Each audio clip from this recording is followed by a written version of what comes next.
قاضی ایاز مالکی نے، شیخ عبدالحق محدث دہلوی نے، دیگر بزرگ جو سیرت نگار گزرے انہوں نے لکھا ہے کہ نبی پاک صلی اللہ علیہ وسلم کے اندر 100 مردوں سے زیادہ طاقت تھی.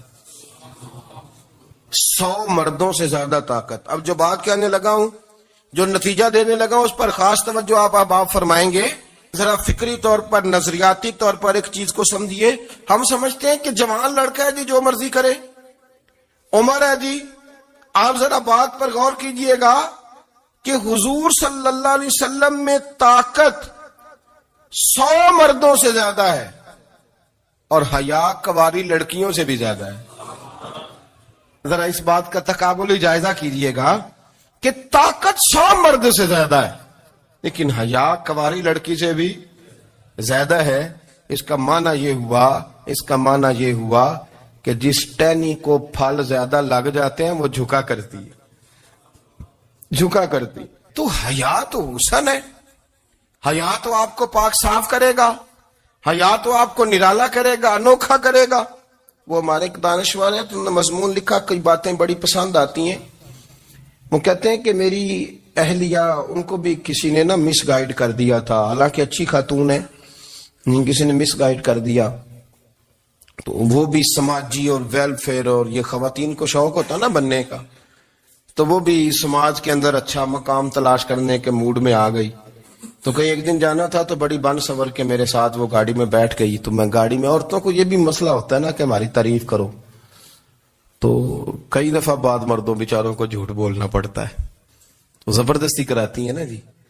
تو اس میں گنجائش بھی دی ہے شریعت نے گنجائش دی ہے کہ کبھی بیوی کو راضی کرنے کے لیے خلاف واقعہ بات کرنی پڑے تو کر لینی چاہیے. تو وہ کراتی بھی ہیں. 3 موقع پر خلاف واقعہ بات کرنے کی اجازت ہے.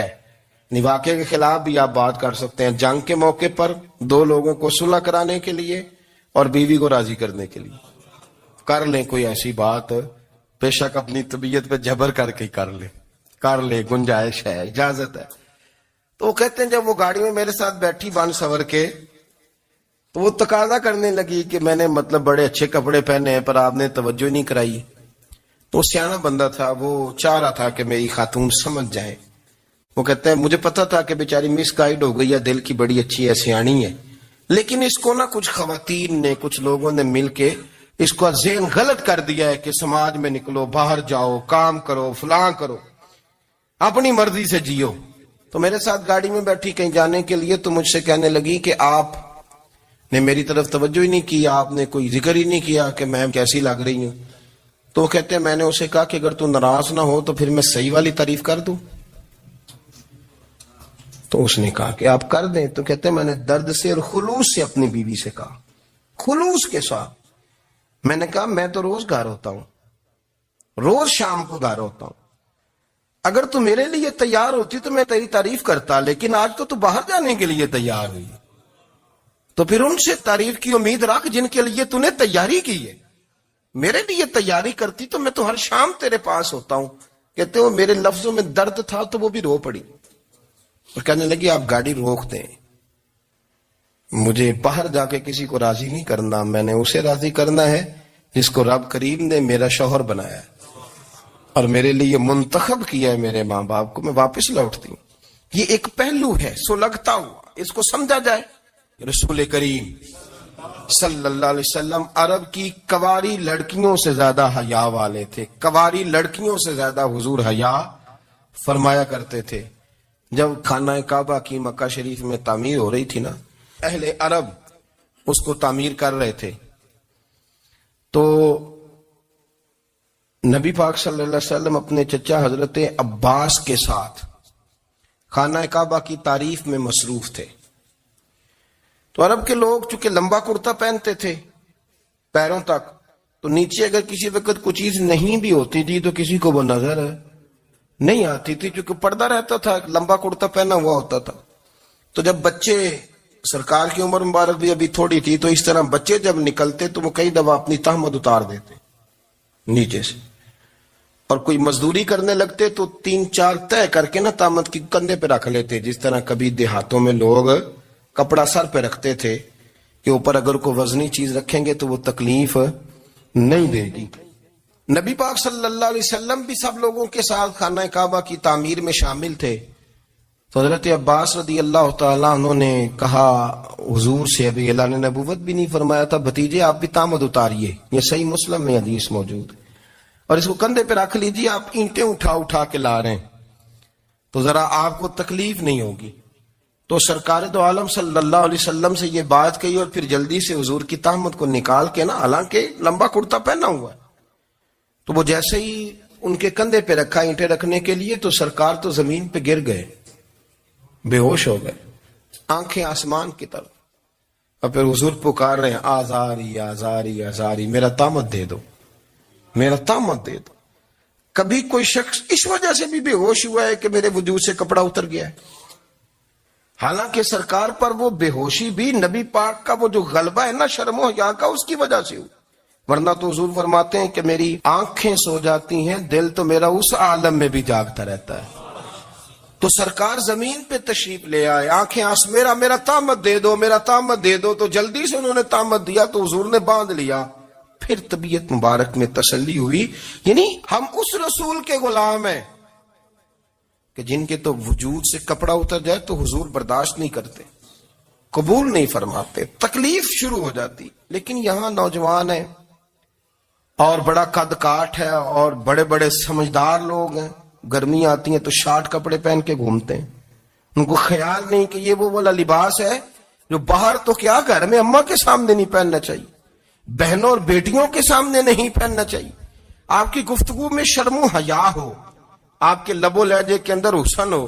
آپ کو پتہ ہے نبی پاک صلی اللہ علیہ وسلم نے فرمایا میری امت میں سب سے زیادہ حیا کرنے والے عثمان غنی ہیں. عثمان غنی سب سے زیادہ حیا کرنے والے.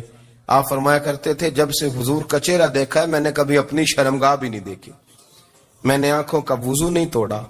اور جب سے حضور کے دست مبارک میں نے بیعت کے لیے سیدھا ہاتھ بڑھایا تو پھر سیدھا ہاتھ میں نے کبھی گندگی کو نہیں لگایا. حیات. آپ باتھ روم کے اندر بھی غسل فرماتے تھے تو کپڑوں سمیت کرتے تھے. کسی نے کہا حضرت جی واش روم کے اندر کیوں نہیں کپڑے اتارتے؟ آپ فرمانے لگے باہر بندوں سے حیا کرتا ہوں، اندر جاتا ہوں تو رب سے حیا آنی شروع ہو جائے. وہ تو دیکھ رہا ہے نا. تو میں جو بات آپ کی خدمت میں عرض کرنا چاہتا ہوں اس کو آپ سمجھیے گا میرے عزیز، کہ شرم والا مزاج، گفتگو بھی شرم والی، آنکھیں بھی شرم والی، لباس بھی شرم والا، دوستی یاری بھی شرم والی، بہت ساری ایسی باتیں. دیکھیں نا آپ ذرا، میں نے کہا کہ باتوں کو سن کے گزر نہ جایا کریں، اس کی گہرائی پر غور کریں.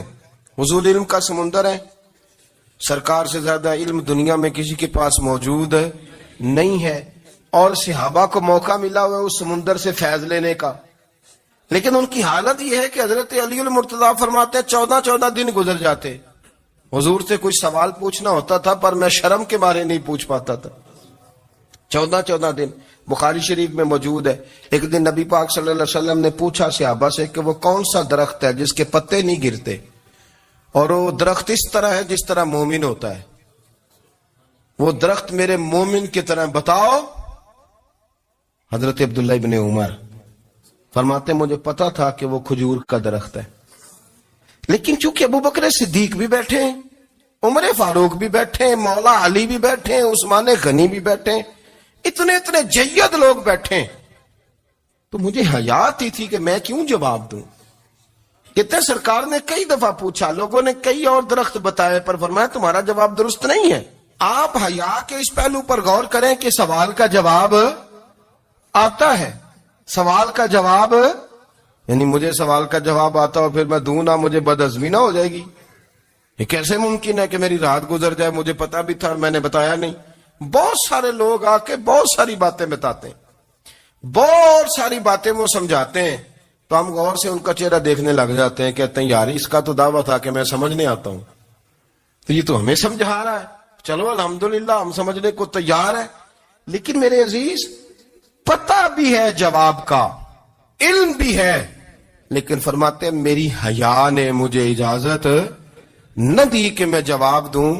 آپ فرماتے ہیں پھر حضور سے صحابہ نے عرض کی کہ یا رسول اللہ آپ ہی بتا دیں وہ درخت کون سا ہے. تو حضور نے فرمایا بھئی وہ کھجور کا درخت ہے. تو آپ فرماتے ہیں میں دل ہی دل میں کہہ رہا تھا کہ الحمدللہ میرا جواب درست ہے. حالانکہ میں نے جواب دیا ہی نہیں. تو لفظوں میں حیا، جملوں میں حیا، آنکھوں میں حیا، اٹھنے میں حیا، بیٹھنے میں حیا، چلنے میں حیا ایک خوبصورت حسن ہے. اور نبی پاک صلی اللہ علیہ وسلم نے فرمایا جب تو بے حیا ہو جائے نا پھر تو آزاد ہے، پھر تو جو مرضی کا، پھر تو جو. اس لیے بزرگ جب کسی کو بے حیا کہتے تھے نا، اللہ اکبر، اور جب کسی کو کہتے تھے نا یہ بے حیا ہے تو لوگ سمجھتے تھے کہ کوئی ہلکی سی بات کر دی، لیکن ان کا معنی یہ ہوتا تھا کہ بس بھائی اب اس کے ساتھ کوئی کلام کرنے کی ضرورت ہے، اس کو اب اصلاح کی ضرورت نہیں، یہ بے حیا ہے. کیا معنی؟ کہ اب یہ جو اس کے دل میں آئے گا وہ کرے گا، جو اس کی طبیعت چاہے گی وہ کرے گا، اب یہ کسی پہلو بھی قابو آنے کو تیار ہے، بے حیا ہو گیا. بے حیائی بہت بڑا عیب ہے. اور جو لوگ کہتے ہیں کہ ہمیں بالکل آزادی ہونی چاہیے، ہمارا اپنا جسم ہے تو ہماری اپنی مرضی چلے گی. ایک وزیر صاحب ہے، پتہ نہیں میں ان کو جانتا تو نہیں، انہوں نے سینٹ میں تقریر کی ہے، میں نے ان کی بات سنی ہے. اس نے کہا نہیں بھائی، جسم رب کا ہے تو مرضی بھی تو رب کریم کی چلے گی، اور مرضی بھی اللہ کی. یہ مجھے تھوڑا سا مسئلہ ہے جسم پر، کبھی کبھی مجھے کثرت سفر سے الرجی ہو جاتی ہے. میرے ساتھ لوگ نا دل سے پیار کرتے ہیں، شاید ہی کوئی اچھا ڈاکٹر ہو جس تک میرے سنگی مجھے لے کے نہ گئے ہوں، پر جسم اللہ کا ہے نا، مرضی بھی جب وہ چاہے گا صحت دے گا.